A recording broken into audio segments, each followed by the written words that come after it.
going on, everybody, and welcome back to yet another edition of good old generational sports. All right.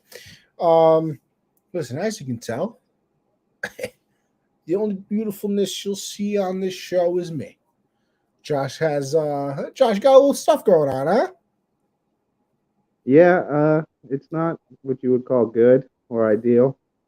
I'm switching Wi-Fi providers at my house, Uh-huh. so this weekend until Wednesday without Wi-Fi. I'm currently freezing my balls off in the garage. So not the best of situations, but we're here. We're gonna call that doable, huh? Right, right. It's You know, happening. situationally. We'll be Yeah, all right. We'll survive. Could be worse. right, right. I could not be here. You know what, Josh? You make an excellent point. You could be dead right now. Right now. Exactly. But hey, we're thriving. Maybe not thriving. Maybe I shouldn't use the word thriving. Yeah, probably Uh, not the we're, best word. we're hanging in, huh? And you know what? Right. You know what we're gonna do? We're gonna have a great time, like we always do, because that's what we do on this here program. That At least it's pretty nice though. I'm not gonna lie. Like not being okay? self-conscious of where I'm looking at on my computer. That Listen. I always look at happens. myself a lot of the times, and it literally looks like my eyes are closed because I always look at you, and my camera is above where I'm looking, so it literally does look like my eyes are closed. But like I like seeing the other person speak, and I like speaking. I like looking at myself when not self consciously. I like looking at myself when I speak just to see what I look like. But it is weird Right, because you are supposed to look into the camera. I should know this as a media person. In college, I was supposed to look into the camera, look all good and things. But I like to look and see what's going on, and then I look later on. I'm like, wow, it literally looks like I'm on drugs. right. I because my camera on my computer is on the right side of my monitor, but you're on the left side of my screen. So sometimes it looks like I'm not even looking at even my computer at all. See, I am. So you're like I said, my camera is above like the technical screen. So because it's on the top of my laptop. So it's just there's just certain times, it's just listen, as I said, thriving. We're Right, thriving. right. Well, listen, Josh, important question. Besides the whole, Wi-Fi situation, how you doing there, pal? We're all right? Yeah, it's getting colder. I don't enjoy the cold, but See, I'm you know, confused. I thought you weren't a heat guy though. is anyone really a heat or cold guy? Well, listen, my mother thoroughly enjoys the heat. Thoroughly. Yeah. Me, I feel like everyone should be an in-betweener. Like it's a little bit cold. I get I'm that. a It's a little seven. bit Give me hot. I give get me that. 75. Yeah, I'd go like 72, in between the 69, 72 range. I think that's where I'm at. I mean, hey, it's fair enough. Well, listen, why don't we get into everything and we'll chug on through this show and listen. I'm not gonna lie to you. I won't lie. The Yankee game is supposed to be on right now. Now we are currently in a delay because it's raining over there in the Bronx. But if this Yankee game does start at any point, and I seem a little distracted, it's because I am. I'm not gonna lie. Listen, is the show my priority? Possibly. But this is do or die, This is Yeah, game this is like five. this game. Yeah, This is yeah. win or go home. I'm pacing. Listen, last night I'm pacing around my room like an idiot, screaming at 11 o'clock when they win and, you know, cursing people out when they give up a run or even a base hit. So listen, I'm going to be all over the place if the game ever actually starts. So I just want to give people, a little heads up if I seem a little off at any point if the game starts. I will let everybody know when the game does start or if it does start. Listen, they're probably going to end up playing tonight. But, just wanted to give the heads up because Josh is the kind of guy I am. Right, good guy, Con. Yeah, I try. Certainly try.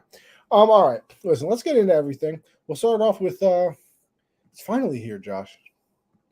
It I is know. finally here. UFC 280. It's this weekend, correct? It's the 22nd? Yes, sir. This Saturday. I am very much looking forward to this. Like, we've talked about this months ago, honestly, when everything started getting figured out, that we were kind of excited. I'm gonna share the screen now of what the fights are going to be. Listen, we're starting off all the way in the prelims, but even with the prelims, when you see some rankings next to people in prelims, that's usually when you know it's going to be a good time. All right. Now I'll be honest with you. I haven't heard of many of these people on the prelims because we've gone over this. We're UFC. Josh definitely knows more than me. I mean, I do try and watch as many fight nights as possible. I do watch all of the pay-per-views and all of those things. But listen, there are just so many damn people in the UFC that's very hard to keep up with everybody. So, Josh, is there anything on the prelims that you're very much looking forward to? Can you actually? I was actually probably. Can you even see what I'm showing? Yeah, I'm squinting, but I can see. I mean, so yeah, we'll Malcolm start off the Gordon. bottom. Go Yeah, ahead. Malcolm Gordon's a name I recognize. He's had some good fights. Not too Big many names I underdog. recognize, but yeah. I mean, good I mean, records though all throughout. Like you said, ranked yeah. guys close to rankings. Like it's that. I mean, you got Volkan and Nikita. Looks like over here. That's number 8 and number 10 in the light heavyweight. I mean, the featured prelim, Muhammad and Sean Brady. That's number 5 and 8 in the welterweight division. I mean, That's a fight night main event. Like, that's a fight night main oh, event type of absolutely. fight right there. If you look at these prelims and you said that as a whole was a fight night, you'd be like, oh, that's really cool. Like, I would definitely tune into that. That's the prelim. Right. Like, that's Yeah. the stuff that Yeah. they're giving away for free on ESPN. Yeah. So very excited for that. Listen, just because of rankings, I'm probably most excited for the Bilal Muhammad and Sean Brady fight, just because it's the rankings, and both of those names do ring a bell to me. That's why I'm most excited for that. Bilal Muhammad is a very boring fighter. He wins Okay. with ground control. So, Uh, Sean Brady, I don't know too much about him. I'm just hoping Bilal Muhammad doesn't have one of those fights because then it could be kind of a stinker. True. You know how we are, Josh. We like to stand up and start punching people in the face type of thing. Right. You know what I mean? Right. Yeah. Big fans of that. But we're probably going to get that in the main card. Damn, number 1 overall, huh? Caitlin. Come on, Josh, you got to say it with me. What? Shook again? Shook again. Yeah, sure. Or Shikagan. Or Shikagan. Don't know. I feel like it's Shikagan. I've heard it both ways. I've heard it both ways on the broadcast. I'm going with Shikagan. Sounds a lot better.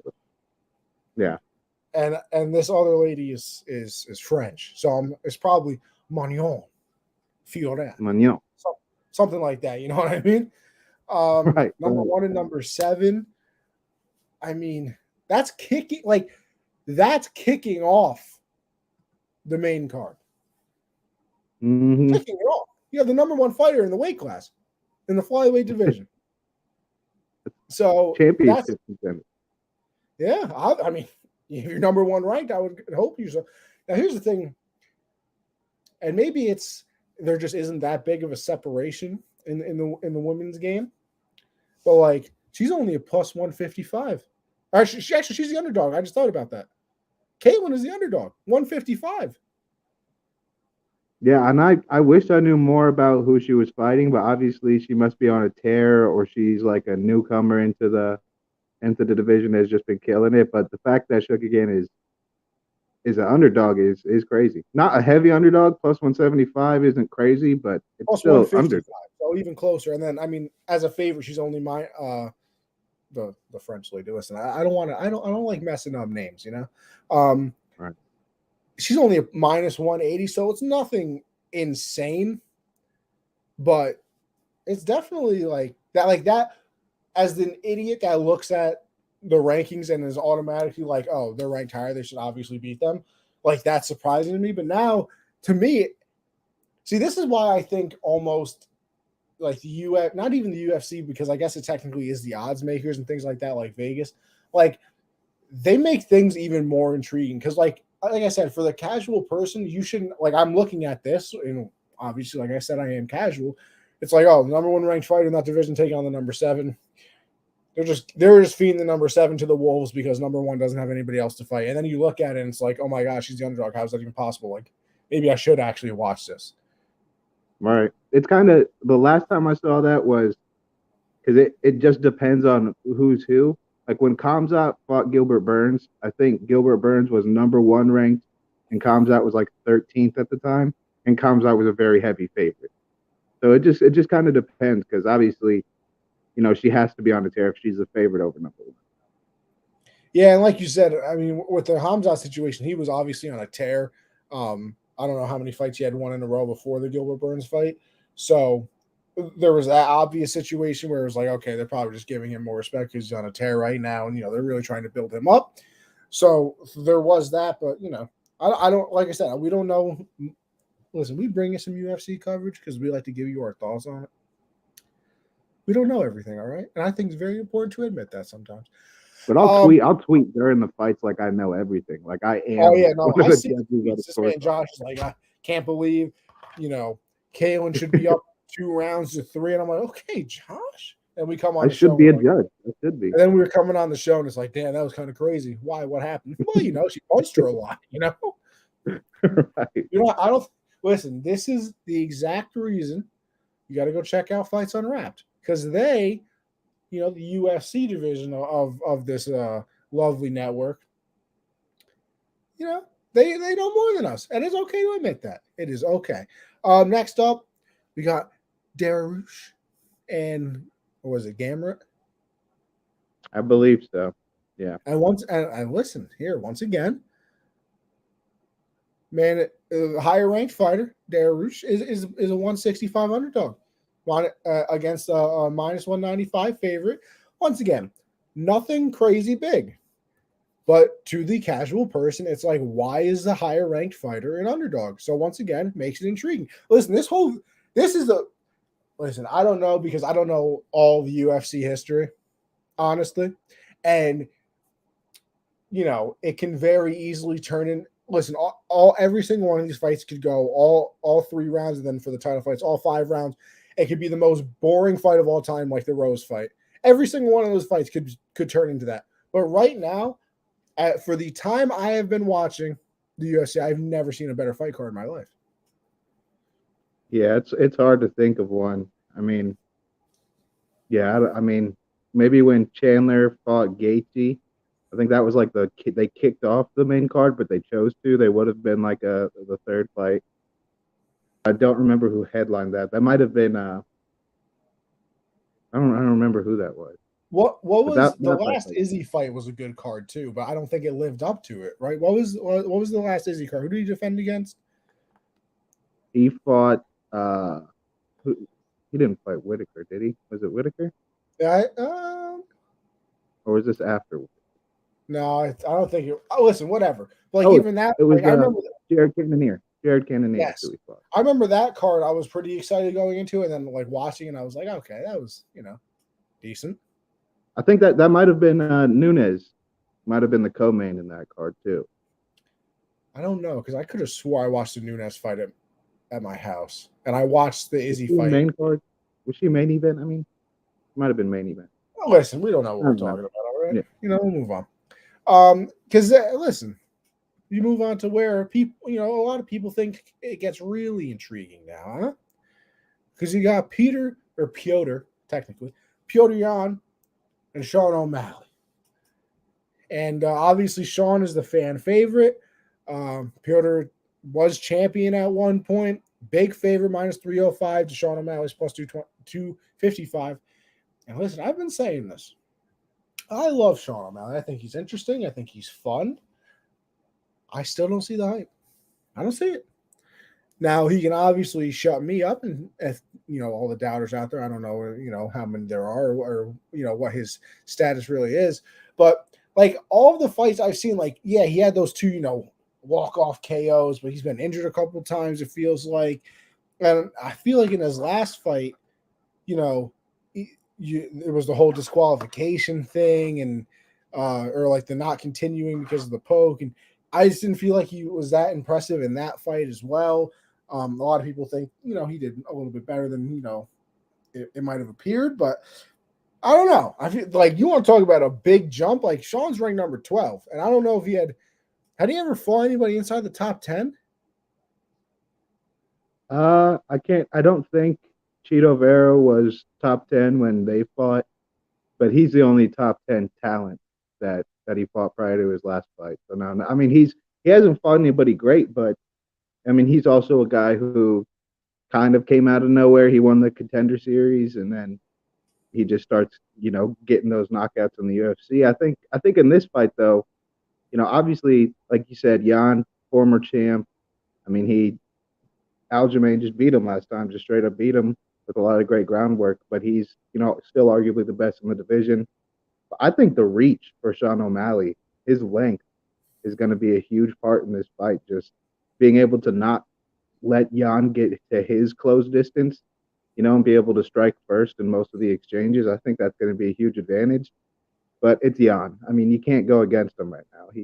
He's hungry to get that title back. So, I mean, whoever wins this fight is fighting whoever wins the fight after it. You think? If TJ doesn't win, like if Aljamain retains it, I think whoever wins this Jan O'Malley fight is getting the title shot. You don't think they would make? I mean, I guess it's understandable that they wouldn't make Sean fight one more person, or is it If he because you takes beat the off number number one one, overall? It's like, listen, I mean, I guess you don't have anything else to prove. I mean, I guess I could see him getting thrown in one more because I mean, when Kamzat beat Gilbert Burns, he probably wanted a title shot, but then he got that Nate Diaz fight, and now who knows when Kamzat's going to get his title shot now that Usman lost. But I don't know. I think if O'Malley, because his last couple fights he had the injury against Cheeto, then he came out, got a knockout, then the disqualification. So I mean, it's not the most impressive run as of late, but if he takes down Jan, especially in a spectacular Sugar Sean fashion, I could see A him little getting the walk shot. off KO. Yeah, if he gets a walk off KO, I think they have to give him a title shot. I could see it. Listen, and then you get into the title fights. This is where all the money comes in. You got Aljamain Sterling, T.J. Dillashaw, and then obviously that main event, Charles Oliveira. Charles is the underdog. Oh hell Yeah, no! people are really high on Islam, man. Crazy. Nah, no way. Come on. This man Charles Crazy. is taking a hit from everybody in that division and either gets back up and knocks him out, Michael Chandler, or chokes him out, Justin Gaethje, Dustin Poirier. Damn. Yeah, it's crazy because people are trying to compare it to when Oliveira got his title shot. He really hadn't beaten anyone before the Chandler fight, and they're like, because the big thing with Islam is that he hasn't really beat anybody. He hasn't fought it. He fought his last fight was against, I can't remember his name, but he had fought the weekend before. Like he fought the weekend before, took the fight on 4 days' notice, and I think it's Bobby Green. I think that's who it was, and yeah, that's his last win, and now he's fighting a guy who was knocked out or choked out every contender in the division.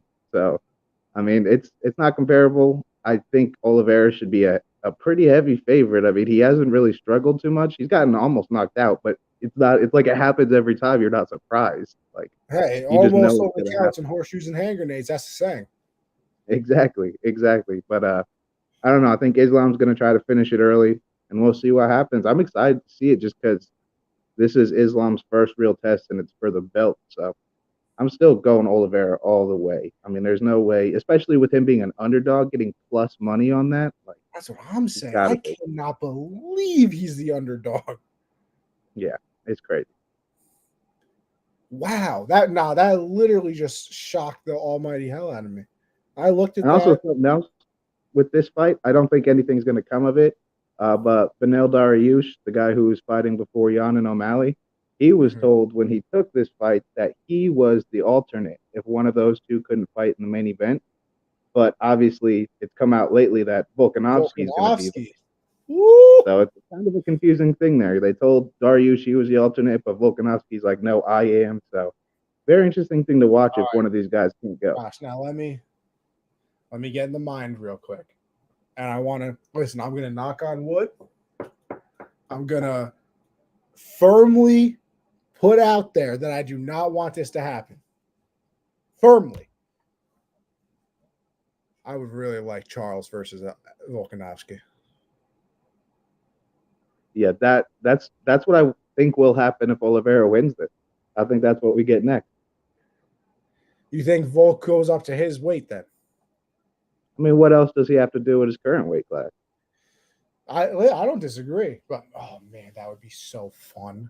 If he's already accepting to be like, I'll be the alternate, like without a full camp, I think he's focused on, hey, if Oliveira wins this, have a battle of the two arguably best fighters in the UFC right now. Let's just go. Because I think Volkanovski's a that's pound for pound right now, isn't he? yeah, because I think It was Usman forever. Obviously, he lost. And I don't think I think Adesanya was third. But I think Volkanovski is pound for pound right now. Man, yeah. I'd love to see that. That'd be so fun. I mean, we skipped over Sterling and Dillashaw.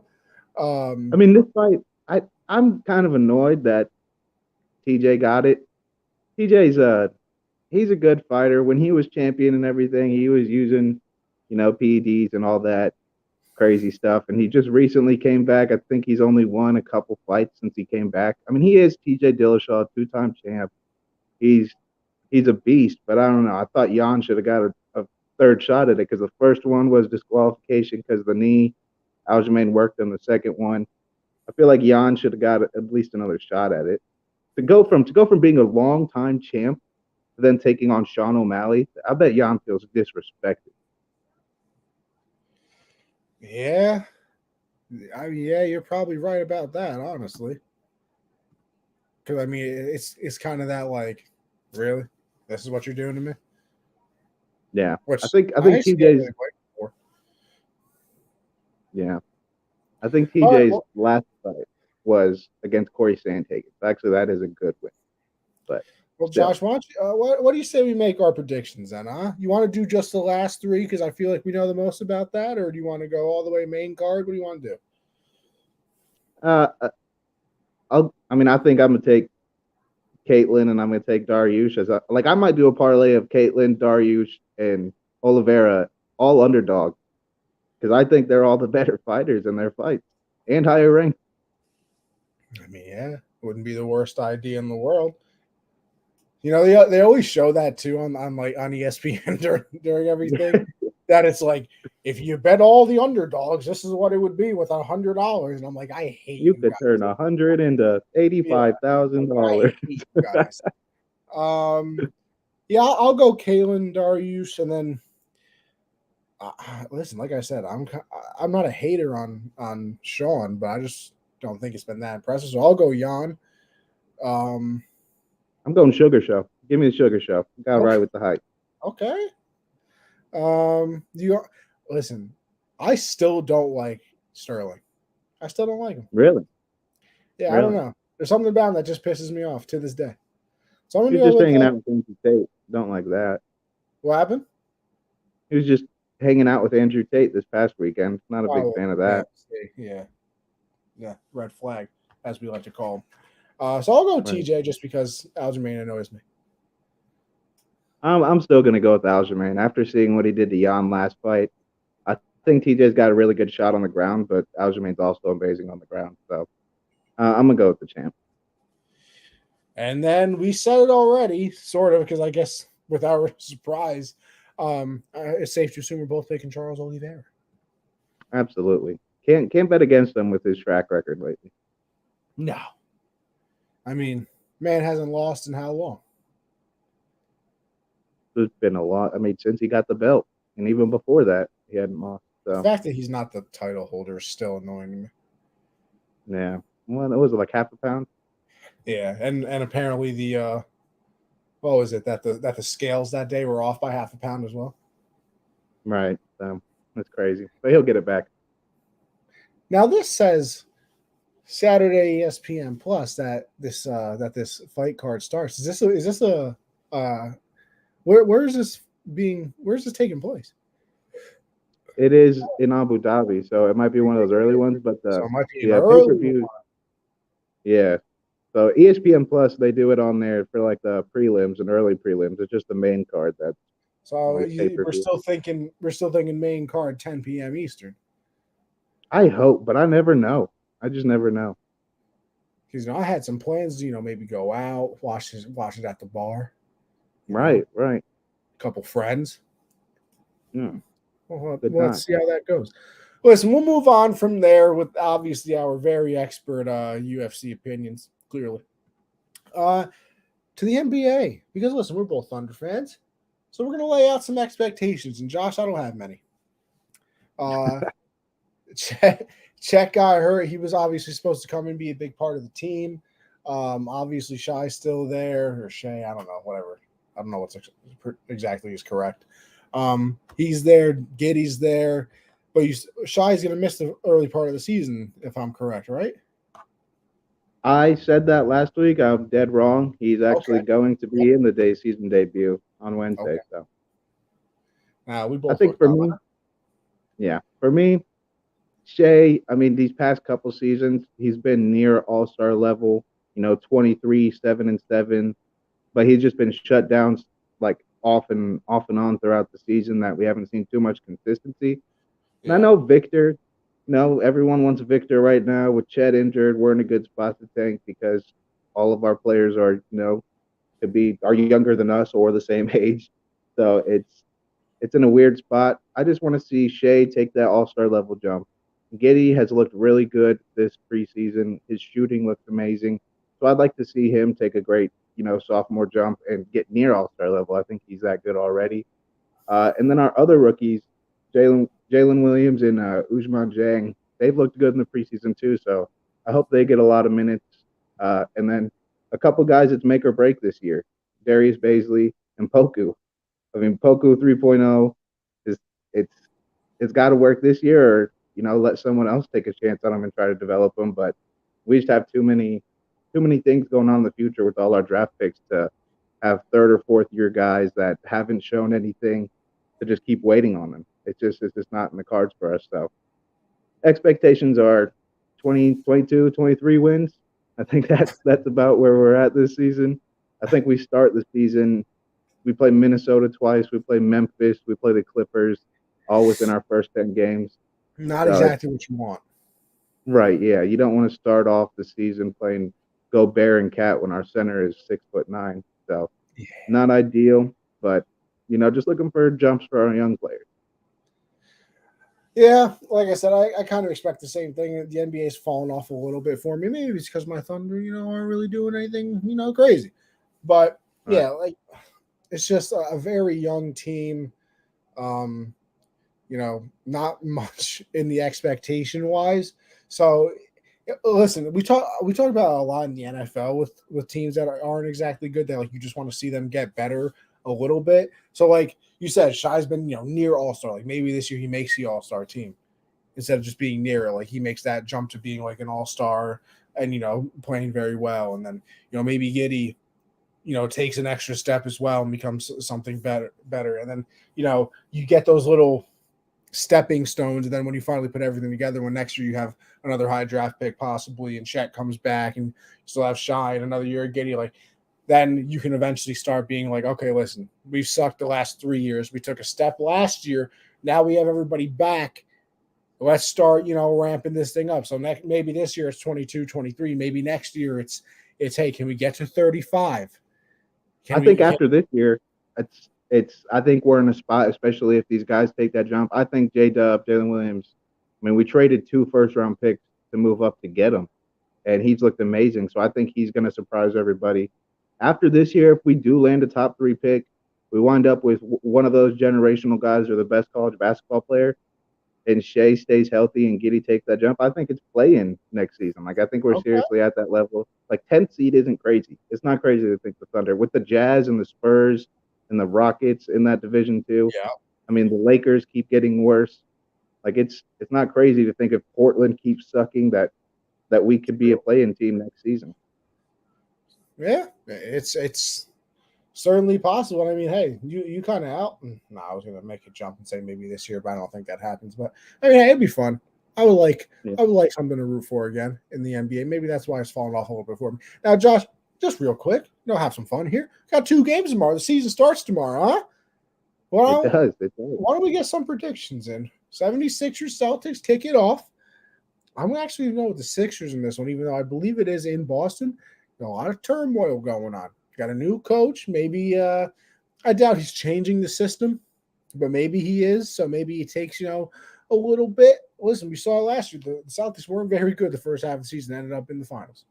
So maybe this first game, the 76ers, same coach, same players, same a lot of things, So maybe they take this opening game and then everybody's going to panic about the Celtics because that's what we do. Yeah, I'm with you. I think right now the Celtics are like 3.5-point favorites. Tyrese Maxey this preseason has been playing like 18 minutes and dropping 25. So he's going to be a bucket out there with Harden and Embiid. I really like that Sixers team. Picking up PJ Tucker too to help defensively is going to be huge. And I agree. I think, maybe a finals hangover for Boston, all the things going on within the building. I think it's a great spot to take Philly as an underdog. And then the night ends with the Lakers and the Warriors. Obviously, the Warriors will be receiving another ring, have their little ceremony. And listen, I'm going to go with the Warriors here. I think they want to get off to that hot start to kind of sweep the whole Jordan Poole Draymond thing under the rug. Obviously, LeBron's a year older. You never know how much you're going to get out of Anthony Davis. Is the whole Westbrook and Pat Bev thing going to work? And, Westbrook was kind of all by himself, during the team meetings and everything like that on the court. So people, of course, have to talk about that. And, yeah, so I'm going to go. I'll go with the Warriors just because, honestly, I think they're just the better team. And, a lot of stuff going on in LA. Not that the Warriors don't have enough going on themselves, but Yeah, I think Draymond could have jumped Jordan Poole and like gave him a season-ending injury, and then Draymond gets cut, and I would still take the Warriors in this game. That Lakers roster outside of LeBron and AD is ugly. They've tried so many starting lineups throughout the preseason. Not really any of them have looked good or worked. They tried Russ off the bench, and now Russ might be a game time decision for game 1 of the season. So I don't think I'd take the Lakers in any situation. I also saw that Schroeder needs surgery. Yeah, I mean they're already falling apart. It's not good over there. Yeah, it's just not a pretty thing. LeBron's focusing on buying the team for Vegas. Yeah, he's not locked in on this season.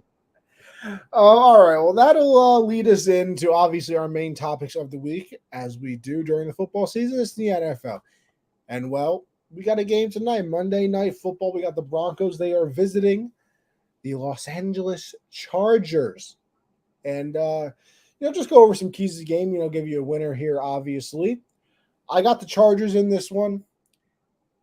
It's just really ugly for the Broncos. Like it is disgustingly it's hard to watch how bad that they are.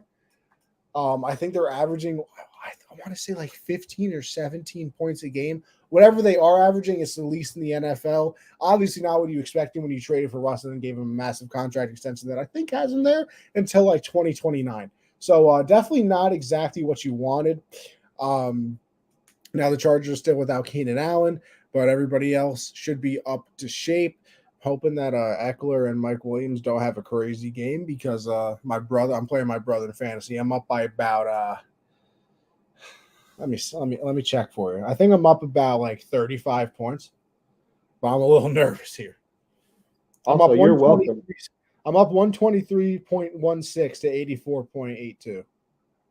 You're welcome for you being undefeated in the y'all got any more of them leagues.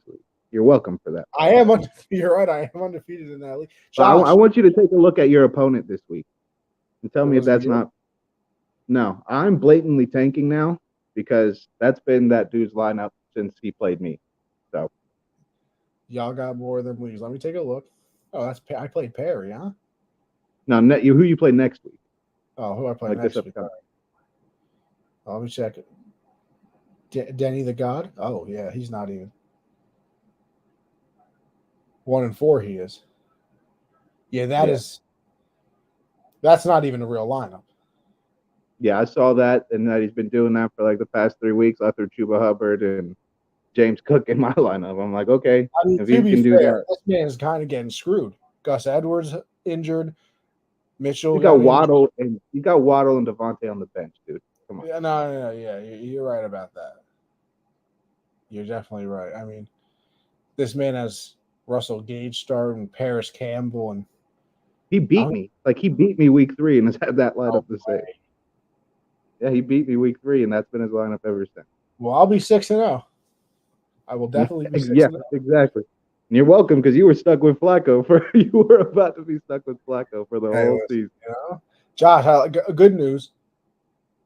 Our fantasy team, the Generational Sports Fantasy Team, we're moving on to 5-1, boss. Okay.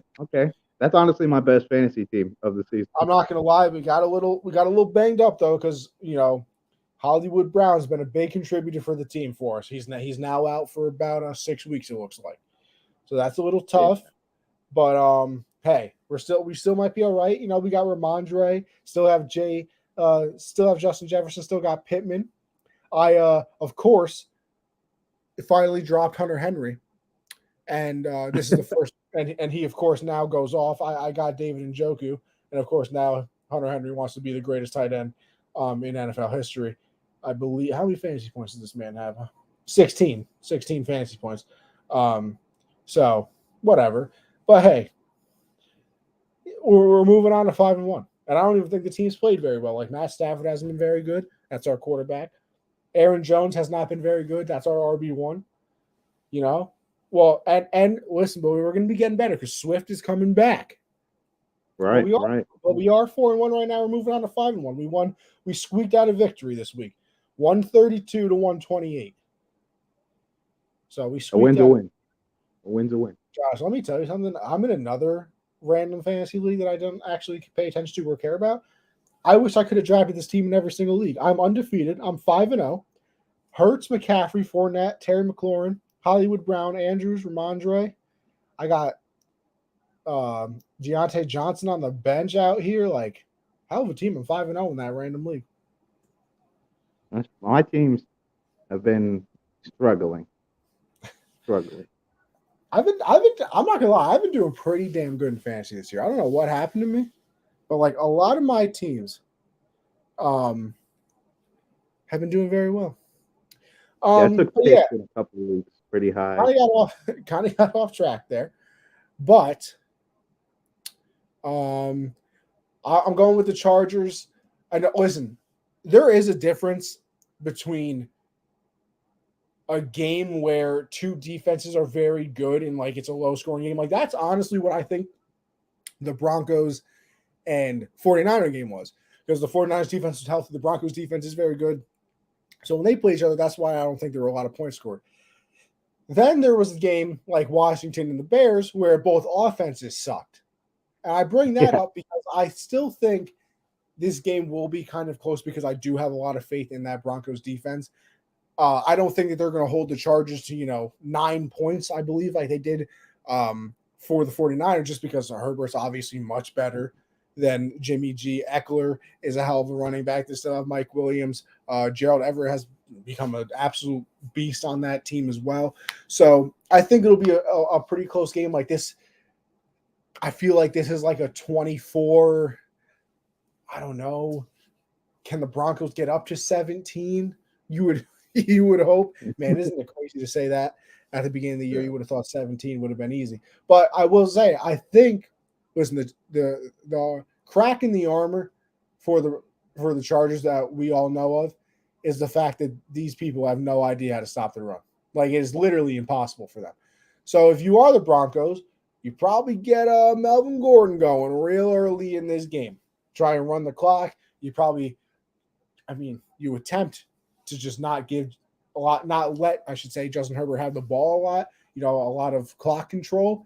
But I'll still go with the Chargers. I think they'll make enough plays, to to end up with a W. And hey, their defense is pretty solid, right? Besides not being able to stop the run, you got Derwin James, obviously, Sante Samuel Jr. Like they got some people in the back end, and I think they'll be able to do pretty well in the pass game and lock everything up. So I will go with the Chargers.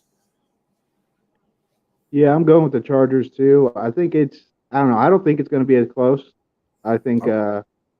I think for the Broncos have no identity on offense. They don't even know what they are or who they Besides are. being Every terrible. single every single time it's, single high safety. They just throw a go route to Cortland Sutton, and I think Russell Wilson forgot how to put the ball in a place where a receiver could catch it because he's thrown about 100 of those, and like two of them have been catchable. Uh, I don't know. That offense is just bad. I think for the Chargers, stay away from Pat Surtain. I think that's just the key. Yeah. Mike Williams, I don't expect him to have some monster game. I think they've seen how Herbert has been force feeding him in the past games, just putting it right on his chest, and he's been making crazy catches. So I think they're gonna, have Surtain all over him all night. I think Eckler's been getting going these past couple weeks finally. So I Chill think the out this. Chargers are gonna put up points. I think Chargers are going to put up points, and I don't. I mean, like you said, the Broncos are averaging like 13 points a game. So Yeah, it's I'm ugly. It's real. not taking that. Going with the Chargers. It's just real ugly. Listen, obviously that we'll keep a track on this because we gotta keep the record updated. We'll obviously get into our record, our week 6. We suck, Josh. We are so, but can you blame everybody? Sucks this year. I mean, it's just If we there just pick are New there are York some all the time, weird upsets. You know what? Listen, let's just get into it because we gotta sit and talk about everything. Um, I listen. You got to start the show off. There's only one way to start the show off: the Bills and the Chiefs. Right? It was the game everybody was looking forward to. It delivered once again. I mean, you had a deja vu moment at the end of halftime. I think Mahomes had like 20 seconds, I think, or something like that. They led down, got a field goal. I think it tied the game at 10 or something of that nature, which was unbelievable. They kind of traded scoring once again.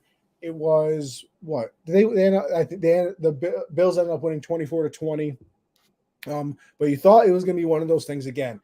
I think there was a minute and 4 seconds left. The Bills scored, which, by the way, and we can have this argument after we go over the game or even during it, whatever. I'll make my point now. I tweeted it out yesterday. Lamar, Mahomes, Herbert. I mean, you want to still throw Brady, Rodgers in there. Hurts is having a great year. Don't care. I will take Josh Allen over every single one of them every single time there's ever a football game on. If I had to win a game right now in this current day, like at this very moment, I would take Josh Allen. Now, if this was 5 years, not even 5 years ago, if this was 2 years ago, I'd probably take Brady. If this is, leaving Brady off that list is probably still kind of crazy, especially me. I'm a Patriot fan. Obviously, I know what he did for us all those years, but not looking too good this year. And I think there's a lot of things that go into that. But hey, Josh Allen is unbelievable. Like, he's jumping over people. He's stiff arming people. He's doing QB powers, and he has an absolute cannon for an arm. He can obviously extend the plays. I mean, he's unbelievable. He is absolutely unbelievable. He's my favorite quarterback to watch. Him and Mahomes do things that nobody else can do. I think I'm just more tired of Mahomes because I feel like it's here's the really thing. I thought Josh Allen was gonna be good coming out of college, and everybody crapped on the first 2 years. So like that's one of the feathers in my cap that I thought he was gonna be good. So now I really just want it to happen so I look smarter. And then Mahomes, he could sneeze and everybody be like, "That is the best sneeze I've ever seen a quarterback ever have in the middle of a game." It's unbelievable. Can't never seen anything like it. But Allen goes down. He throws a touchdown to Dawson Knox. Listen, for also another thing, Dawson Knox, hell of a guy. Lost his brother earlier in the year, like I think in the preseason, scored the touchdown, pointed to the sky, everything very emotional. Diggs got emotional after the game talking about it. Can't imagine going through all that and still performing at the highest level in your profession. So shout out to Dawson Knox, obviously.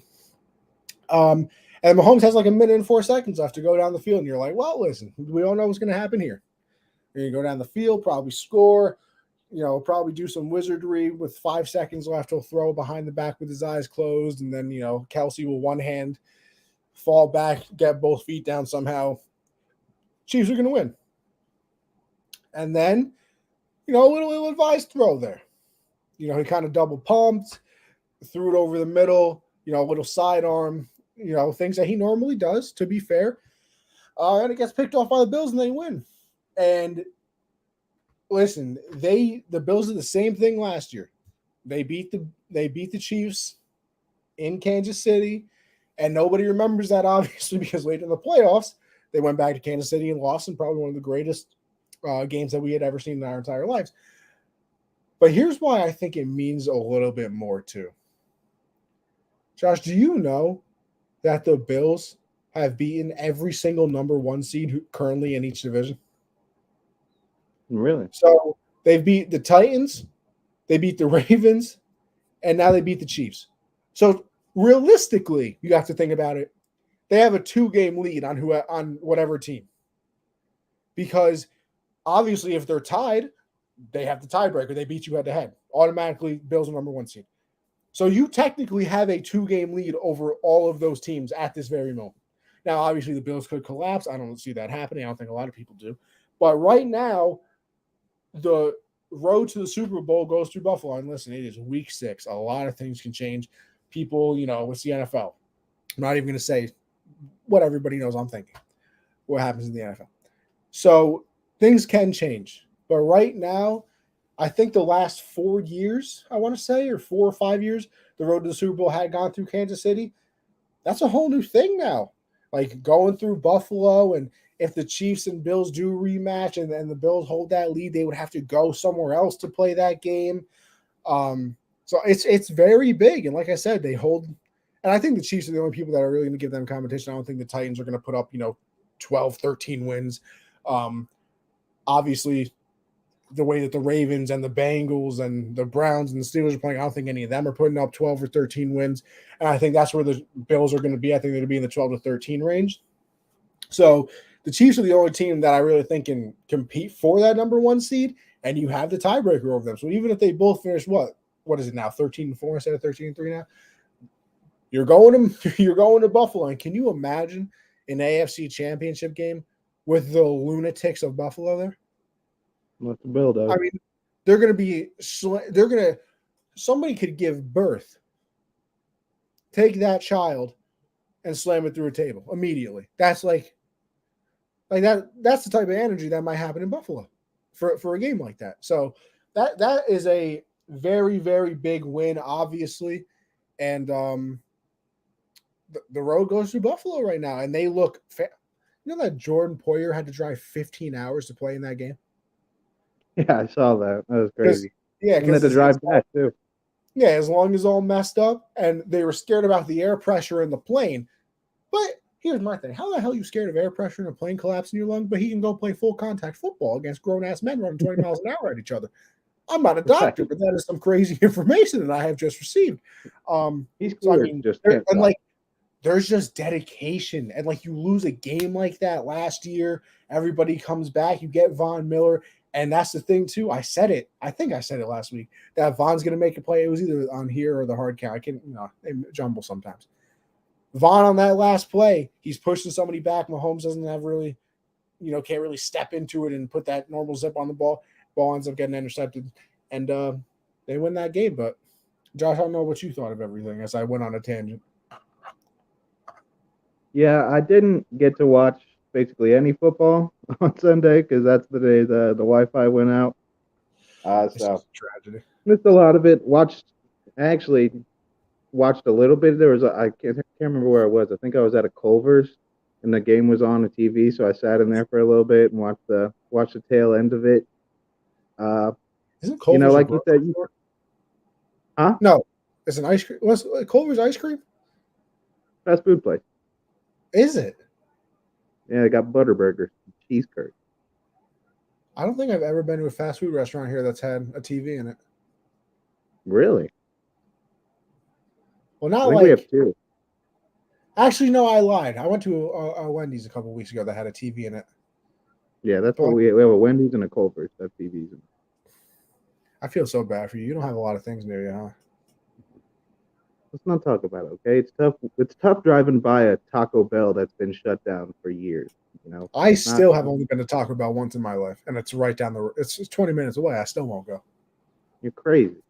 I, I maybe it's just I don't like new things. Like if somebody took me there, I would go. But like I will never, like I would never suggest it, and I would never like be like, yo, I'm going to Taco Bell today. So good. Taco Bell is so good.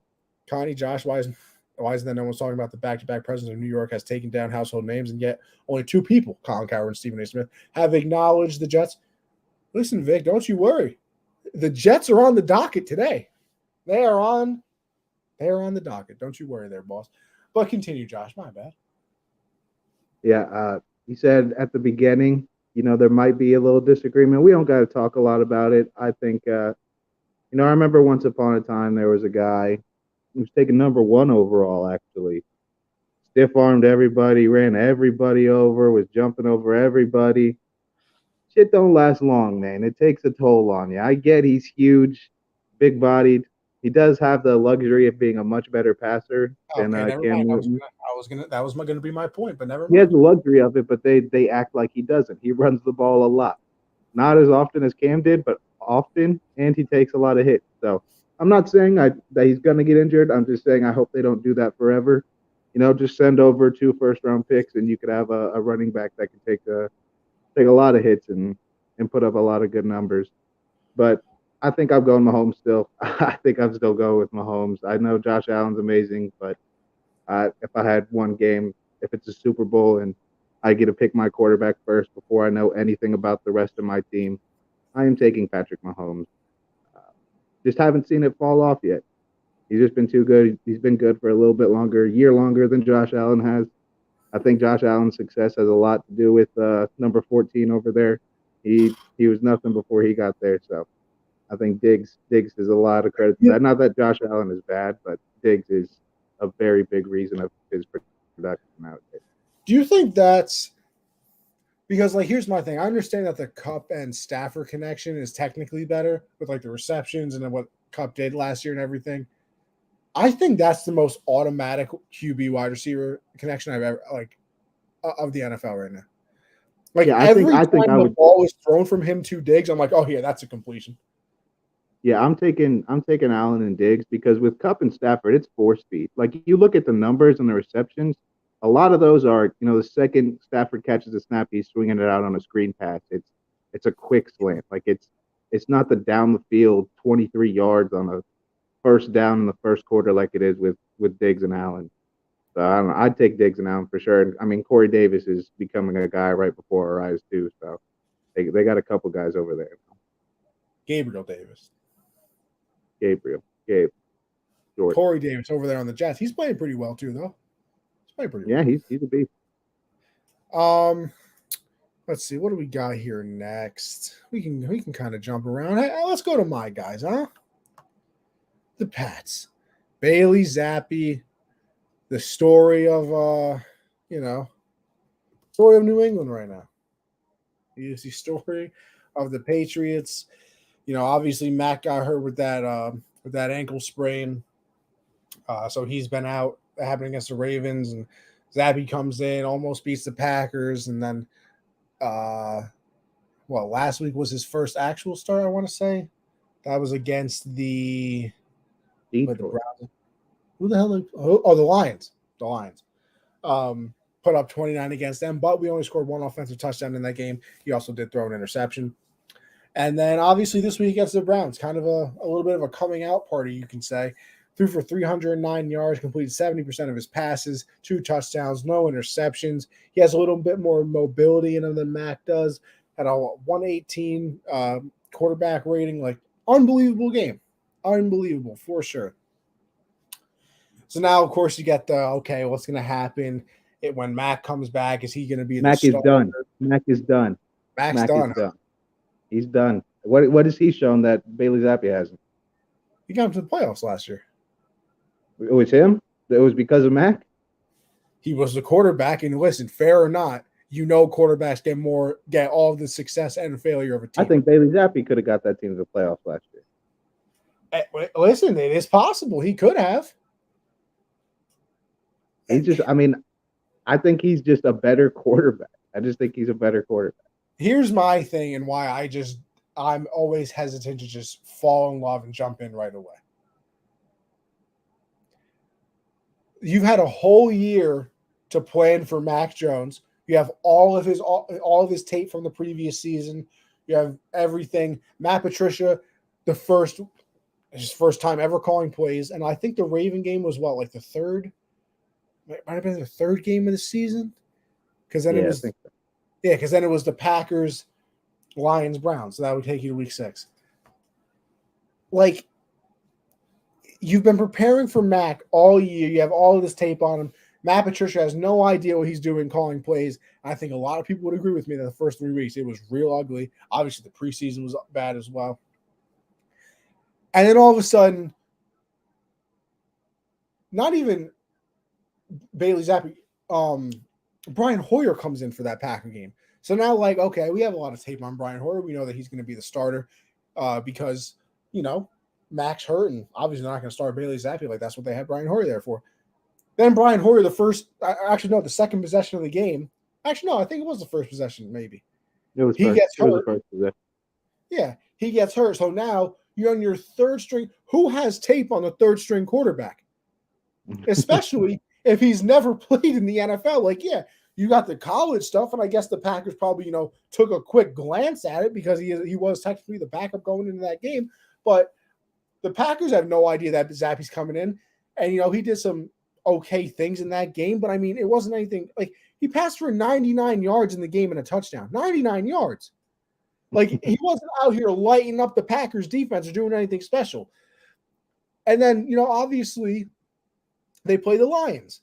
And like I said, they are the worst defense in the NFL. They're going up 35 points a game. They scored 1 touchdown on offense. 1. And It's a hell of a ball, though. He put that ball on a rope. It was. But still, 188 yards, a touchdown, interception. You know what that sounds like to me? Jimmy G. Like, that is literally the Jimmy G stat line. Is Jimmy G better than Mac? Yes. No, I don't know. I think they're the same person. I think Mac's it is splitting hairs there because neither of them are like game changers, gonna take your franchise anywhere. Neither one of them will do anything that impresses me. Mac is a uglier, chubbier version of Jimmy G. Jimmy G, that is true. Hell of a good looking man. I think Mac for me, like, yes, he's a good game manager. He makes smart decisions, but he takes 0 risks, like none. Like, he won't. See, this is he won't really try. Watching more Patriot games. That's the problem with Mac. I feel like he takes risks. Like, it's weird. Like, his risk isn't like a Brady risk or a Tom. Like, his risk is just bad. Like, I think he had 3 touchdowns, 6 interceptions this season. And that's where I'll give Zappi credit. He has 1 interception. So he hasn't been turning the ball over. He hasn't fumbled. Actually, no, he fumbled in the Packer game. I lied. But still, like, he's not turning the ball over at the clip that Mac was. So, like, a QB controversy, like, yeah, you're going to have it because Mac didn't play very good the first couple games. But also, like, let me, hold on. Let me just look at the Patriots schedule to make sure that I'm not talking out of my ass. But I think, the first game of the season was against the Dolphins. Listen, would you say it's a good defense? Yeah. I'd say it's good. Okay. So Mac played them week 1. And that's also, like I said, Matt Patricia was the one calling plays. And technically, that was his first game ever in the regular season as a play caller for any team. Then they played the Steelers in week 2. Would you say the Steelers defense is pretty good? Yeah, I would say they're pretty good. Okay. And then they went and played the Ravens, who, yes, their passing defense has been awful. Especially front seven's good, though. Front 7 is good. Ravens front 7 is good, though. Okay. The secondary 7. All right, so that's 3 good to honestly Steelers, I would say very good defenses. with Matt Patricia being that his first 3 games ever calling plays in the regular season for a team. All right, let's go to Zappy real quick. Would you say that the Packer defense is good? I would. Yeah, they're good. They're good. Okay, so fair enough. But they also had 0 tape on Bailey Zappi. Probably don't know who he is. Right. Then you go and you played the Lions. Would you say the Lions defense is good, Josh? I certainly would not. I would argue that it's the worst. Okay, perfect. And you scored 1 offensive touchdown against them. 1. Uno. Nice ball, And though. then they played the Browns, who, to be fair, Myles Garrett did play in the game. The man's coming off a car accident like 2 weeks ago. I think one of their corners was hurt in the game. And honestly, they just haven't been playing. They're solid. They're solid defense. They're mid. They're mid. Yeah, I wouldn't say they're good.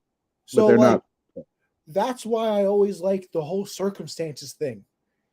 Like, right, but Mac is it's obviously it's a very small sample size of what we've seen from Bailey Zappi. We saw Mac all last season. yeah. How many games would you say he had that you were like, okay, this might be a guy? I mean, not a lot. And I mean, I'm not saying I'm not saying this game, even for Bailey Zappi, is one where you're like, okay, he might be a guy. But it's at least you're like, I haven't seen that here for a while. Like that's what this game kind of looked like for him. Like it just wasn't something you see too often lately in New England. Mac did have some good games last season, not gonna lie. He had some games where he was very accurate, didn't turn the ball over, and was scoring. But he's a first round pick. Bailey Zappi was damn near undrafted.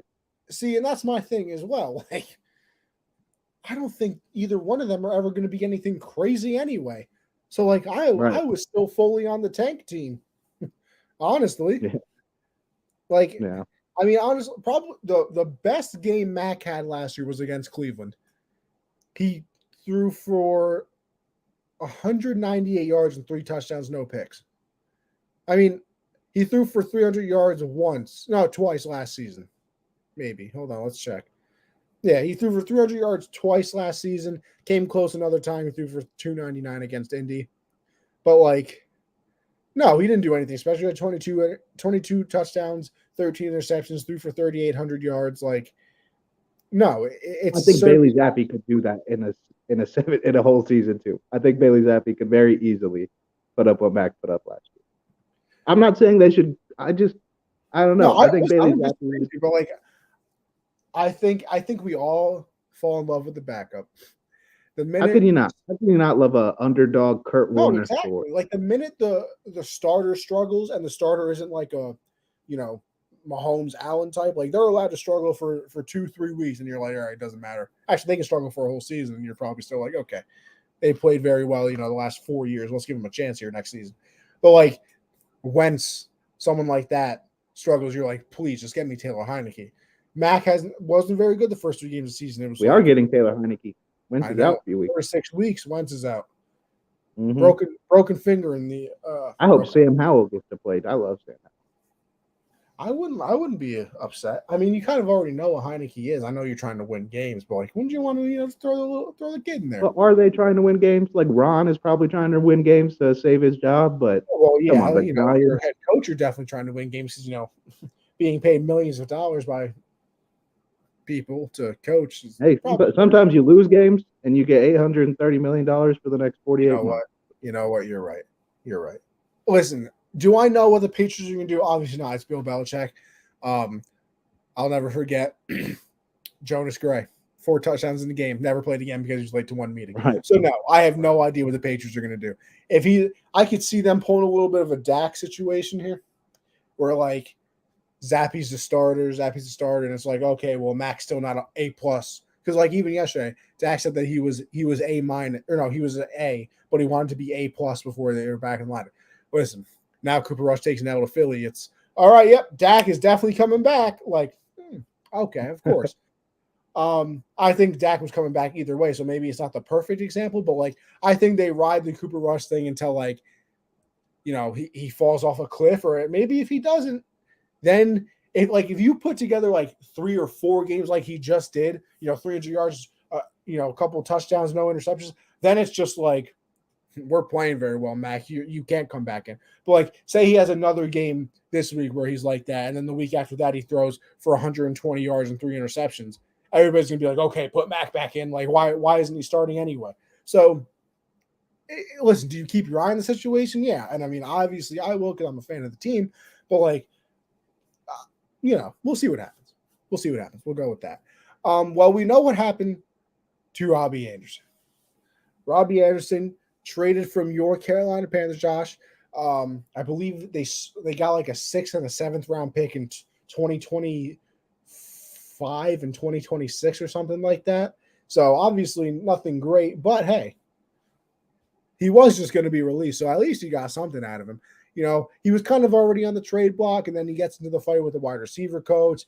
They get separated. He comes back, kind of says another thing. Steve Wilkes says, hey, get your ass to the locker room. Shut up. And now he's traded the very next day. Josh, how you feel? Not great. It's not. It's not exactly what you'd call great. When last week it's just, oh, coach is gone. Okay, and then no, it's not. It's not fun watching players and coaches go 6 weeks into a season. It's not where you want to be in week 6. Is off-season moves already. Yeah, I mean Robbie had a right to be mad. He was not given really any opportunities, but then again, if you look at PJ Walker's passing chart where he was throwing the ball, I think he threw it past McCaffrey. Yeah, he threw it like more than 10 yards like 4 times the entire game. And then he got injured. So, we got 3 injured quarterbacks now. Oh, he got hurt? Four. Yeah. Yeah, Jacob Eason is currently our only healthy I was healthy watching quarterback. the game and didn't even realize that. Yeah. We got 4 injured quarterbacks. Not ideal. Robbie in his post-game press conference, I thought he handled it pretty well. He was honest. He was like, I was getting taken out on 3rd down. I'm getting paid to be a playmaker here. They're not getting me the ball. He had 0 targets even before the whole conversation with the receivers coach. I mean, I wish Robbie well. I was a defender of him. I said it. Hey, weeks 1 through 5, Robbie Anderson is a top receiver in the league. You have said it. I was a defender of that man. Unfortunately, I think this is just one of many. I don't think DJ Moore is going to be too happy. They just shipped off his running mate outside. We'll see what Brian Burns feels like. Derek Brown had a monster game. I hope no one comes calling for them. I just don't see. I don't know. It's a bad situation. We got 10 more weeks of watching this go on, and then we'll see what happens. We'll see what overrated college coach will bring in next, and we'll see what not good quarterback we go after next too. So, well, I think. Well, let's see. First of all, Robbie, got to talk about him as well. Goes over to the Cardinals. I thought it was going to be a nice addition, especially, with D-Hop coming back and having Hollywood.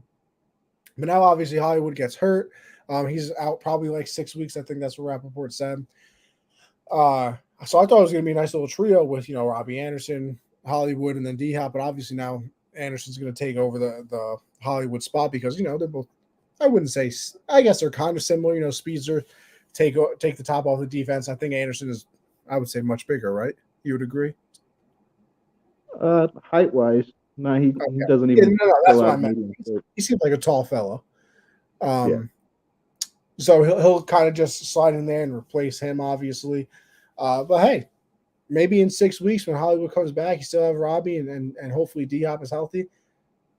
It's not a bad receiving core. And listen, let me tell you, the Cardinals are just ugly. I mean, it just does simply not look good. I think they scored. They played the Seahawks. It's one of the worst defenses in the league. How do you score 9 points? I feel like them, the Bucks, a couple other teams, like for 3.5 quarters, they look awful, and then they start showing out in the last 8 minutes. Like, why don't you do more of that? Why don't we try that for 4 quarters, maybe? But and then I think other teams just look good in the beginning and bad at the end. Right, that Packer-Buck game, Packers scored, what was it, a touchdown or 2 touchdowns, right off the bat. It looked super easy. Couldn't score the rest of the game. And then the Ravens, if the Ravens only played 3 quarters, That'd be Best unbelievable. team ever. That'd be Best team 6-0 ever. Yeah. or 5-0. I thought that was crazy when they were 2-2 and they had only been trailing for like 14 seconds total. Like that can't happen. But the Cardinals, I mean, basically getting Robbie for free. You know, you didn't Yeah. have to fight for him on the waiver wire or whatever. So you're getting him for free. I think he's a very good deep threat. Kyler needs one of those out there, but D Hop's back, so I think it's gonna. I think they're gonna work well together. I think D Hop and Robbie complement each other well. I think when Hollywood gets back, that's a hell of a trio. I think it's gonna work out well for them. But they got to figure out what they're doing. Cliff's got to save his job because it's not looking pretty. You kind of touched on it a little bit while we were going through that, but Packers and the Bucks, it's not looking too pretty there. I believe they're both 3-3. Packers just listen. I said it last week. You lost to the Giants in London. It was like, okay, whatever. But if you lose to the Jets at home, it's panic time. Well, they lost to the Jets at home. And then the Bucks, they go into Pittsburgh against a team that literally doesn't have anybody in their secondary because everybody was hurt. Minka didn't play in this game. We had a couple corners out. They were calling up people from the practice squad. And they scored 18 points. Tom Brady, Mike Evans, Chris Godwin, Fournette, Brait, he got hurt again though. I think they said it was a sprained neck, so obviously that's good because he got taken off on the stretcher. So just for the sprained neck, that's obviously very good. But they both look so bad. And you got Rodgers talking about we have to simplify the offense, which maybe is that another shot at some of the younger wide receivers that it's like, listen, we can't do anything complex or anything that I like to do because they can't, get up to date with the offense? Is it something like that? Is it more of a, or maybe we just don't have the talent? And then the Bucks, like the offensive line obviously isn't playing very well. Listen, Brady is to blame for some of the struggles, obviously. Like I've seen him, we've all seen him play better football. But like I watched that game yesterday too. There was like no separation from Mike Evans or Godwin. Like it felt like every throw was into a tight window. I was like, these people just came up from the practice squad. Like you're both Pro Bowlers. Mike Evans is walking into the Hall of Fame in my eyes.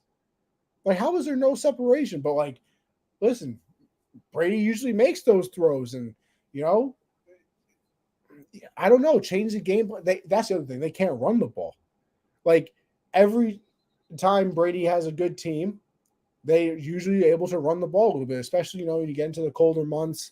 You don't really have to worry about that playing in Tampa, I guess. But, in New England, you always knew when the months got colder, it was a whole lot of, Gronk on the inside running or run blocking for, somebody like LeGarrette Blount and things of that nature. So struggles for both teams. And, I have more faith in the Bucks to right the ship because they have more talent. Like, Devontae, it's not like Devontae's injured and he's coming off and he'll be back with the Packers and all of a sudden the offense will take off. Like I don't know what the Packers offense is gonna be. It's a rookie wide receiver. I think it's exactly what you said. Randall Cobb. Like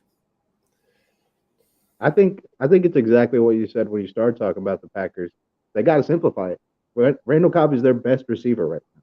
And that's because he's the only one that's had experience with Aaron. Even Allen Lazard looks lost out there because Devontae's not there, making it easy for him.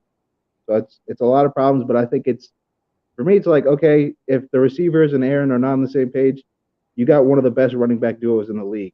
Your O-line's playing good. Ride those guys. Like, that's stupid. That can't happen. You can't have guys like that and not give them the ball just because you're trying to, figure things out on the outside.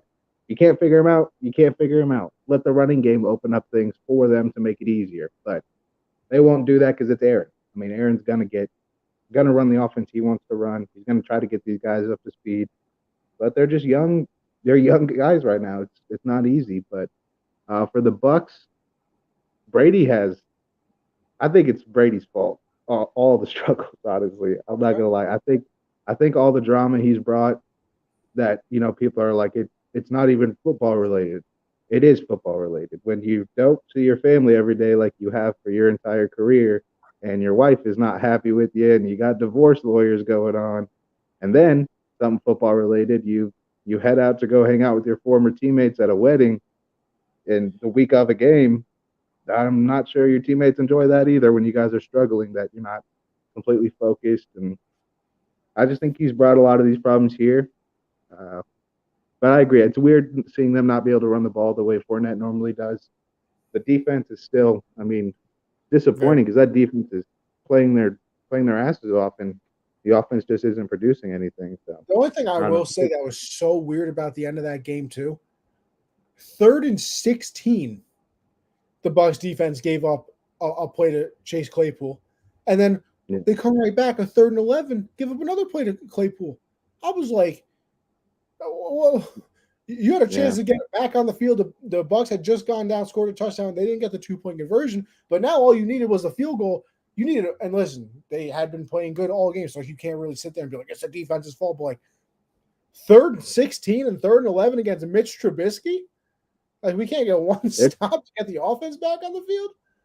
No, listen, I've seen that all season. Well, not all season. First 4 weeks in Carolina, when the defense is on there all day because the offense can't move the ball, you get in those late drives. They're tired.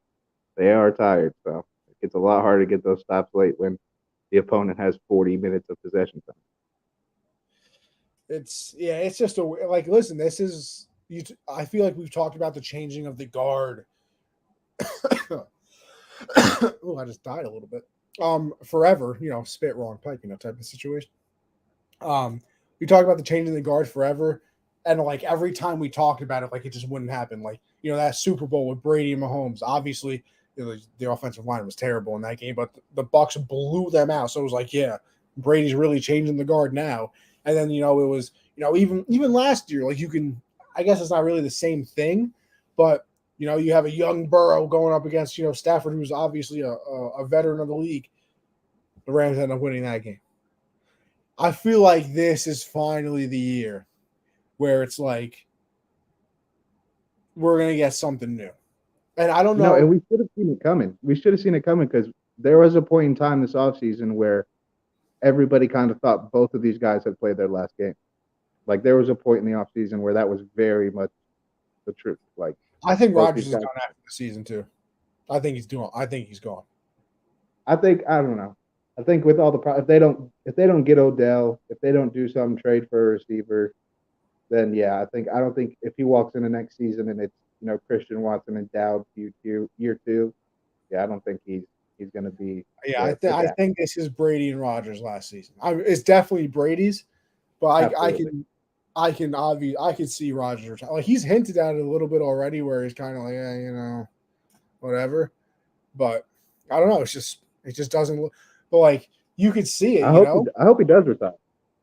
I hope he does. I want to see him full time on Pat's show. I want to see Brady in the booth next season. Yeah, that's going to be interesting. I'm excited. I mean, obviously, everybody knows I love my guy, so I'm kind of excited to see him in there playing the Tony Romo role. Maybe he'll be in there with Romo. Predicted the score 24-20. What happened? Romo said before the Chiefs. I know 24-20. He said it feels like a 24-20 He's game. crazy. He's insane. Yeah, it's unbelievable what that guy does. But yeah, it'll be interesting to see how the season wears on and what happens. But it's obviously not looking very good right now. What does look good are the New York teams. Listen, we only have the Jets on the rundown. Kind of give love to the New York teams. I mean, if you would have told me going into October the Jets and the Giants would have been the two New York teams that people were excited about, not the Mets and the Yankees, would have called you insane. Would have told you were stupid. Yankees are fighting for their lives tonight. The game hasn't started yet because there's some rain in the area. It might start at about 9:30, which kind of sucks because like all the people there are waiting for the game to start. So, take some energy out. Like big home field advantage would have been for the Yankees. This game actually would have started on time. Whatever, I'm not going to get into it. But like Giants are 5-1. Jets are 4-2. They beat the Packers. The Giants in MetLife beat the Ravens.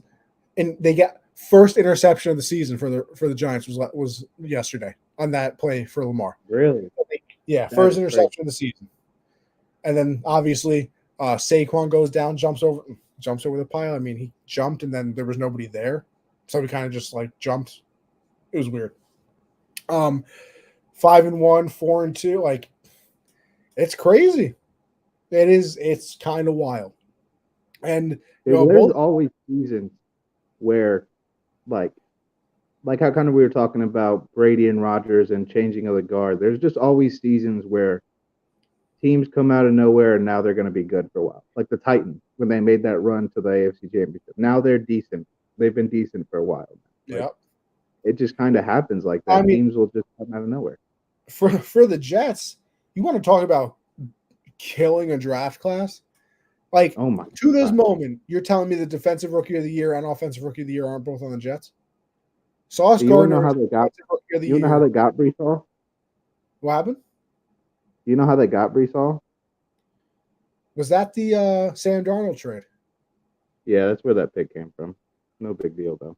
Yeah, it was Sam Darnold and Jamal Adams, I think. Like they turned all of those picks into like Elijah Vera Tucker, Sauce, and Brees Hall or something like that. Like, Insane. And you got to hit on draft picks when you get them, and that's how you turn a franchise around. Like, like a lot of like you've seen it. The Jags have had so many high draft picks, and they're just still bad because they're just not hitting on the picks. The Lions in some ways as well. Obviously, they hit on Stafford for a while, but they didn't really have anything else around them. Obviously, they had Megatron for a little bit, but like Sauce is the defensive rookie of the year. It's not close to me. I mean, I think it's Jonathan Jones on the Patriots is a rookie this year, playing very well. Oh, yeah. Had that pick 6 against Rodgers. So he's putting up a fight.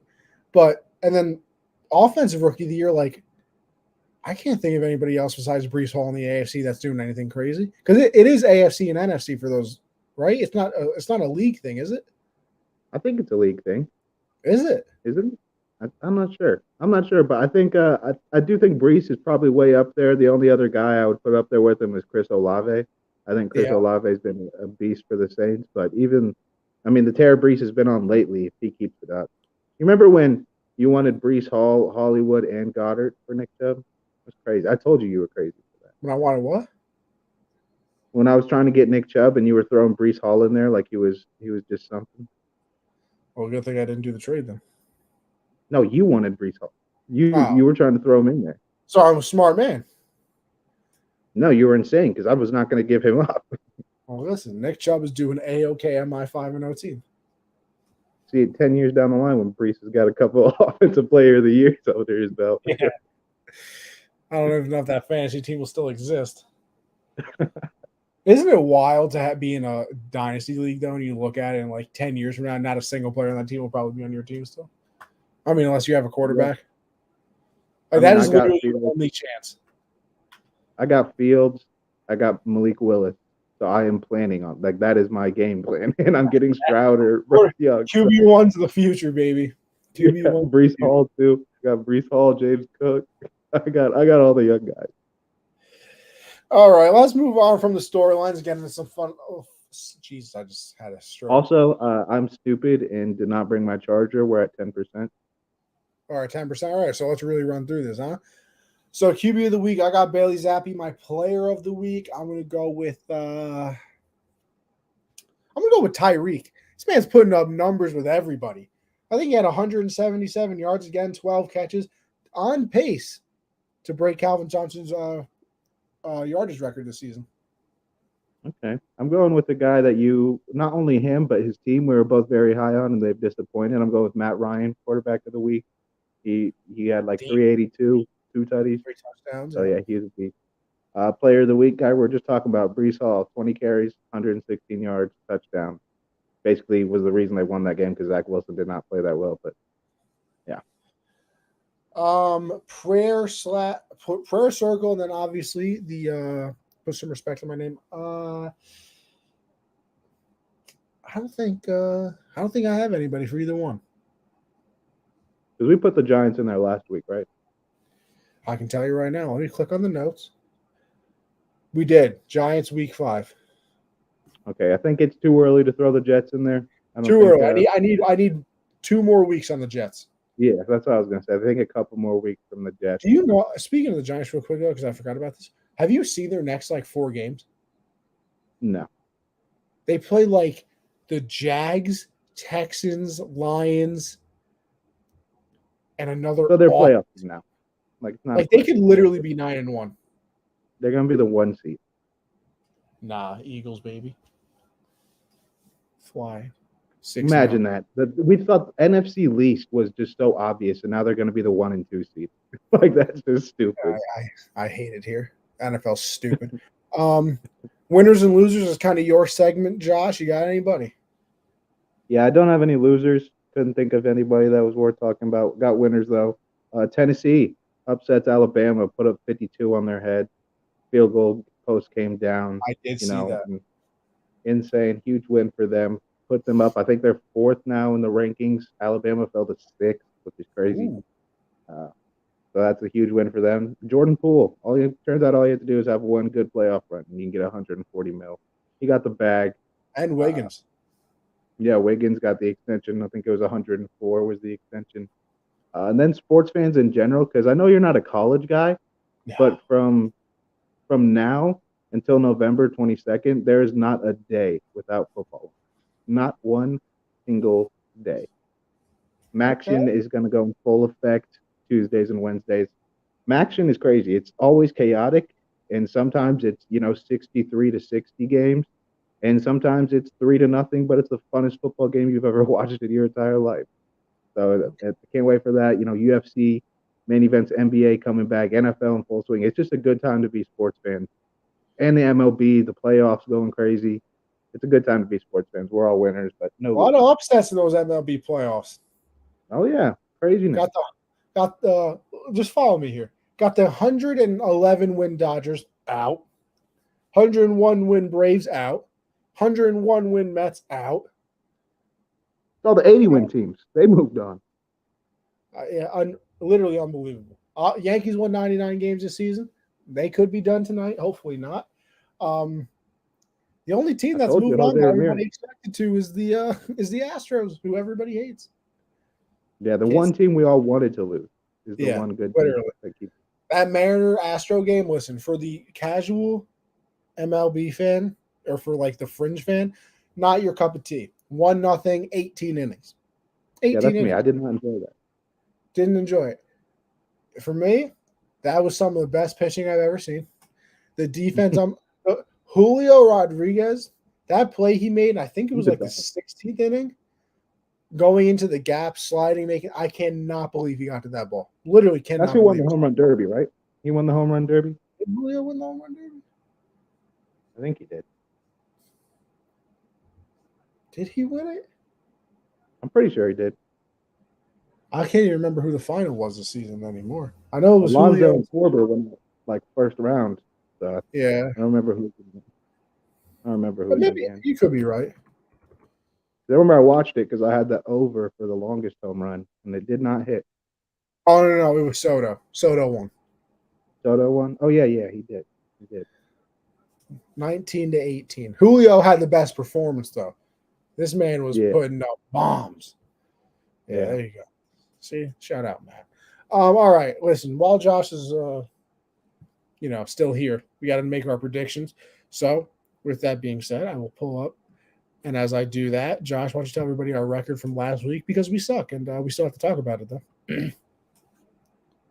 I'm stupid. That's one thing I forgot to write down. I think I am 40, 51. I think you said both of us were 6 and 7. Don't worry. I got the records right up on the screen. I just usually. But I am wrong. The record is wrong too. I thought the Saints won. I thought they beat the Bengals. I didn't look at it before. Okay. So what's the true record? So we have one less. We each have one less win and one more loss. We picked the Saints? No. Wait. I can't remember. I can't. Listen, how about this? I'm gonna. Oh yeah, you don't have your thing with you. Well, it's on my phone, so I can't look at it. Why? You should be. I think we picked. I don't remember. I think we picked the Saints. I'm pretty sure we picked the Saints. I thought I took the Bengals. Whatever. We'll just. We'll This is have my it figured first out mess next up of the week, all year. right, everybody? My first mess up of the year. Give me a break. Well, listen, I ain't nobody worried. We'll figure it out next week, all right? Listen, as you can tell by the way, it's been rough. There's a lot of upsets. The NFL's stupid. I don't know what's going on. I'm 45, 47, and 1 at the moment. We don't know if that's correct. Josh is 41, 51, and 1. I'm obviously still ahead, as per usual. And Only 4 games. hey, that's a mountain. And let's get into our week 7 picks then before Josh's phone dies and he's not here to do it. 6%. Saints, What happened? We're at 6%. Oh God! All right, Saints and Cardinals. I'm going with the Cards. I am also going with the Cards. No Andy Dalton apparently in this one. Falcons at the Bengals. Falcons are a very scrappy team. They did beat the 49ers 28-14, I believe, this week. Still going with the Bengals. Atlanta's they're 6-0 now at the spread, but I'm also going to go with the Bengals. But I'll take the Falcons at the spread. Fair enough. Lions at the Cowgirls. Dak should be back for this game. Lions are coming off the bye. I'm going to go with the Cowboys, though. I am also. The Lions just can't seem to win. Such a tragedy. Colts at the Titans. I think the Titans already beat them in Indy. So I'm going to go with the Titans again. I am also going with the Titans. I know the Colts just got a big win, but I can't pick them. Yeah, they just have not looked very good. Packers at Washington. Listen. The Packers lose this one. You just retire middle of the season, Rodgers. Just retire the middle of the season. I'm telling you, don't even waste your time the rest of the year. Don't do it. So I have to go with the Packers. Yeah, I mean, yeah. I'm not going to pick Washington just because they suck so bad. There's no shot. There's just no shot. This man, Taylor Heineke, back in the starting quarterback role. If it was announced that Sam Howell was starting, I would have picked Washington. Oh, okay. Bucks at your Panthers. Listen, love you, Josh. Still going with the Bucks here, brother. Yeah, but Sam Darnold might be starting. Let's go Bucks. Oh, he's back. He might be. Okay. But if he's not, it's Jacob Eason. So. Yeah, not exactly what you want going against the Bucks. Giants at Jacksonville. Jacksonville is a little more, tough than we thought, but the Giants are 5-1, and I'm gonna ride with the Giants for maybe the first time in my life. Yeah, I agree. It feels like, the Jags. And Trevor Lawrence had a great bounce back game, but the Giants are good, so I gotta pick the Giants. Browns at the Falcons. Browns just got clapped by us, and I don't think that. And again, it's Jacoby Brissett is no Bailey Zappi, obviously. I'll go with the Ravens. Yeah, Ravens. Jets at Broncos. This is a prove-it game for the Jets. Obviously, the Broncos are playing right now, so we don't know the outcome of this game.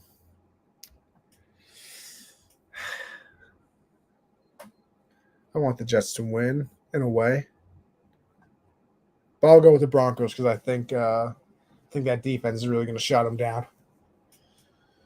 I'll go with the Jets. I'll take a shot on that. Okay, listen, it's fair enough. I think Zach Wilson threw for like 118 yards yesterday. Yeah, not exactly a incredible performance out of him. Texans at the Raiders. Gave me the Raiders are coming off a bye. Actually, I think are the Texans. Yeah, the Texans are as well. So they're both coming off a bye. But still, maybe the Raiders figure some things out during the week. Yeah, Houston sucked. They suck. So I'm going with the Raiders. Seahawks at the Chargers. Seahawks are kind of the darling of the NFL this season, honestly. But the Chargers are the Chargers. I'll go with them. Yeah, give me the Chargers. I kind of wanted to take the Seahawks, but hey, Kenneth Walker looks pretty good, and the Chargers can't even stop the run, so that is possible. Kansas City at San Francisco. This would have been a lot more interesting if San Francisco wasn't injured. but they are. Super Bowl rematch. But I'll still go with the Chiefs. Same outcome. Yeah, I'm going with the Chiefs too. Steelers at Dolphins. Tua should be back for this game. Therefore, Dolphins win.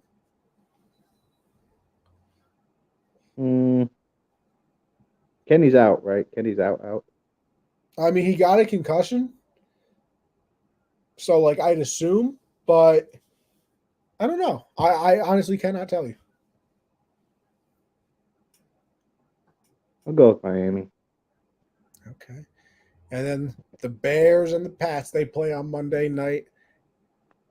I'm going with my guys here. As Bill Belichick is going to pass George House to become, I believe, the second winningest coach in NFL history, doing it against his team, too. Look at who made the primetime games this season. Who lined them up? Yeah, it's who not said, good. You know what we want to watch? New Orleans, Arizona, Thursday night. Sunday night, we want Pittsburgh versus Miami. And Monday night, Bears versus Patriots. Yeah. Who decided that? Yeah, it's not a very good primetime. It's not a very good primetime lineup this week. I'm not going to lie to you. They need to lose their job.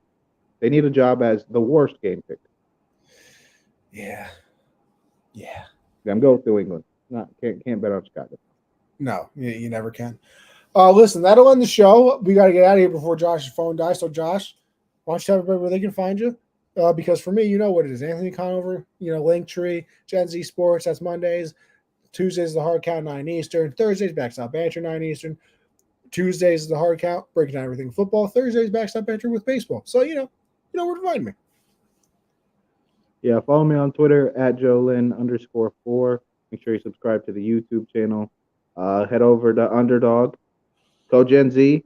We don't know how much longer Gen Z is Gen Z. So make sure you head over to Underdog and get that code. Take advantage of the free money while you can, okay? Don't miss out on it. Make sure you tune in. Yeah. Hopefully next Monday, you won't have to look at that ugly face. My beautiful face will be there to balance it out. So tune in next Monday, 7 Eastern. Beautiful is a strong word for Josh. But anyway, thank you everybody for tuning in, Josh. Hopefully we'll be able to see you next week. Not that it makes the show any better, but it's just more fun than talking to a blob. With all of that being said, appreciate everybody tuning in. Catch you on the next one, all right?